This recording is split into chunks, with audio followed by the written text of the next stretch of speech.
السلام علیکم، امید کرتی ہوں خیریت سے ہوں گے۔ تو دیکھیے، اللہ ہم سے ناراض ہے یا پھر راضی؟ یعنی ہم جب بھی اپنی پریشانی یا پھر اپنی کوئی چیز کی خواہش لے کر اللہ سے دعائیں کرتے ہیں یا پھر ہمارے اوپر پریشانی آتی رہتی ہے، تب ہم یہ سوچتے ہیں کہ کیا اللہ ہم سے ناراض ہے یا پھر اللہ ہماری چیزوں سے راضی ہے۔ تو دیکھیے، ہمیں یہ کیسے پتہ چلے گا کہ اللہ ہم سے راضی ہے یا پھر اللہ ہم سے ناراض ہے؟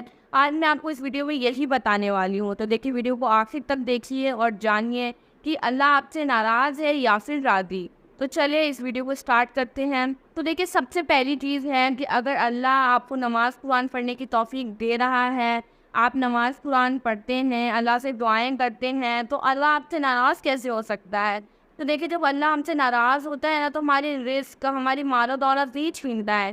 جب ہم سے اللہ ناراض ہوتا ہے تو ہم سے سجدے کی توفیق چھین لیتا ہے۔ تو یعنی اگر آپ کو نماز قرآن پڑھنے کی توفیق مل رہی ہے، آپ کو دعائیں مانگنے کی توفیق مل رہی ہے، تو اللہ آپ سے ناراض بالکل بھی نہیں ہے۔ کیونکہ اگر اللہ آپ سے ناراض ہوتا نا، تو ان چیزوں کی توفیق آپ کو ملتی ہی نہیں۔ یعنی اگر اللہ آپ کو نماز قرآن پڑھنے کی توفیق دے رہا ہے، اگر آپ سے کبھی کوئی گناہ بھی ہو جاتا ہے تو آپ اسے لے کے شرمندہ رہتے ہیں، اللہ سے فوراً توبہ کر لیتے ہیں، تو اللہ نے آپ کے دل میں اس چیز کی بھی توفیق دی ہے۔ یعنی اللہ اگر آپ کو ان ساری چیزوں کی توفیق دے رہا ہے تو آپ اللہ کے بہت قریب ہیں، تو اللہ آپ سے ناراض نہیں ہے۔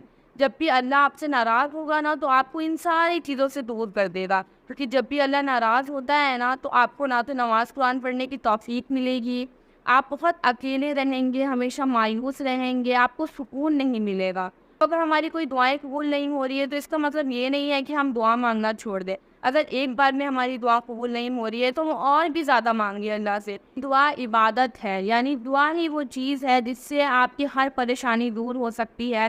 یعنی آپ دعا مانگتے رہیں، چاہے کسی بھی طریقے سے، آپ کو ایک دن ضرور ملے گا۔ یعنی اگر اللہ آپ کو دعائیں کرنے کی توفیق دے رہا ہے نا، تو آپ کی دعا قبول نہیں ہو رہی ہے، یہ بالکل مت سوچیں۔ ہو سکتا ہے کہ اللہ کی آپ کے اوپر آزمائش ہو، اسی لیے آپ کو ایسا لگ رہا ہے کہ آپ کی دعائیں قبول نہیں ہو رہی ہیں۔ کتنی بار ایسا ہوتا ہے کہ ہم کوئی دعائیں مانگتے ہیں تو اس کا مطلب یہ نہیں ہے کہ ہم نے کوئی دعا مانگی اور ہمیں فوراً مل جائے۔ ہو سکتا ہے جب اس کا بہترین وقت لکھا ہوگا وہ ہمیں تب ملے گا، کیونکہ ہمیں نہیں پتہ ہے ہمارے لیے کیا بہتر ہے کیا بہتر نہیں ہے، لیکن اللہ کو سب پتہ ہے، اللہ ہمارے لیے بہت ہی بہترین لکھے گا۔ تو اسی لیے آپ بس دعائیں کرتے رہیے۔ کس طرح سے قبول ہوگا، کب قبول ہوگا، وہ ہمارا کام نہیں ہے، اللہ ہر چیز پر قادر ہے۔ تو اگر آپ اس چیز کو لے کر پریشان ہیں کہ آپ کی دعائیں قبول نہیں ہو رہی ہے تو اللہ آپ سے ناراض ہے، تو دیکھیں بالکل بھی نہیں۔ اگر آپ نماز قرآن پڑھ رہے ہیں، آپ اللہ سے دعائیں کر رہے ہیں، تو بس آپ کرتے رہیے۔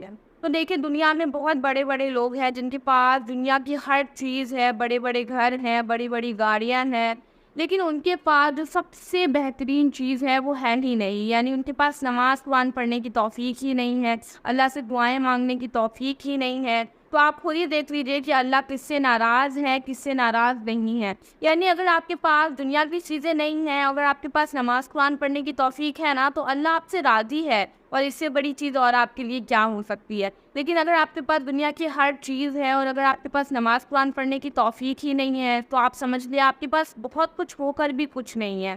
تو اگر آپ کو نماز قرآن پڑھنے کی توفیق مل رہی ہے، دعائیں مانگنے کی توفیق مل رہی ہے، تو آپ دعائیں مانگتے رہیں، ایک نہ ایک دن دعا ضرور قبول ہوگی جب اس کا بہترین وقت ہوگا۔ تو اسی لیے اگر آپ کو نماز قرآن پڑھنے کی توفیق مل رہی ہے تو اللہ آپ سے راضی ہے، اور اگر آپ کو یہ ساری چیزیں نہیں مل رہی ہیں، سجدے کی توفیق نہیں مل رہی ہے، تو اللہ آپ سے ناراض ہے۔ تو اگر آپ کو نماز قرآن پڑھنے کی توفیق نہیں مل رہی ہے تو یہ چیز سوچیے کہ آپ پھر ایسا کیوں ہے۔ تو اللہ سے ابھی بھی توبہ کیجیے، دعائیں کیجیے۔ آپ کو ویڈیو اچھی لگی ہے تو لائک کر کے چینل کو سبسکرائب کر لیجیے۔